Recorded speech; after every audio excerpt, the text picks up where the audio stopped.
ورقه وقلم مركز معايا في اللي هقوله لك دلوقتي، لان هو ممكن يكون سبب في تغيير حياتك تماما. انت عارف الناس اللي بتكسب فلوس بالملايين في المشاريع بتاعتها، احنا بنبقى قاعدين نقول يا عم ده غسيل اموال، في الحقيقه ده مش غسيل اموال، دي شطاره وواحد عرف سر احنا كلنا ما خدناش بالنا. طب احنا ليه بقى مش بنعمل كده؟ لان احنا الفرص بتبقى قدامنا بس مش بنبقى شايفينها، وهي دي اكبر مشكله. بص يا سيدي، الماده دي اسمها ريزن ايبوكسي، سعر الكيلو بتاعها تقريبا 500 جنيه متوسط في كل الاسواق. انا هفضل ازازتين لان هو بيبقى مصلب وريزن.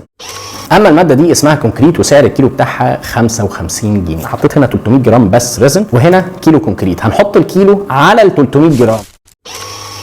بكل بساطه بقى هجيب الوان اكريليك عاديه خالص خالص، تقليبه بقى خفيفه قوي، صب بقى اللي احنا عملناه ده جوه القالب السيليكون ده.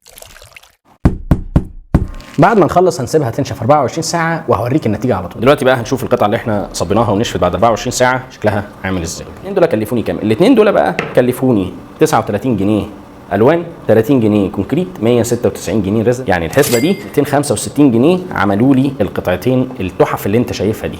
طبعا الصلابه قويه جدا جدا، اللمعه مبهره، ودي بقى نتيجه القطعه اللي انا صبيتها قصادك بالتكلفه البسيطه جدا اللي انا قلت لك عليها، من خلال الكورسات اللي انا عاملها لك دلوقتي اللي بتشرح لك بالتفصيل الممل ازاي تبدا وتجيب منين وايه افضل حاجه. لو عايز بقى تشترك في العرض اللي انا بقول لك عليه، خش على اللينك دوت هتلاقي فيه كل التفاصيل. ما تدوس اشترك الان، الكورسات دي اتفتحت معاك لوحدها، وبالتوفيق ان شاء الله.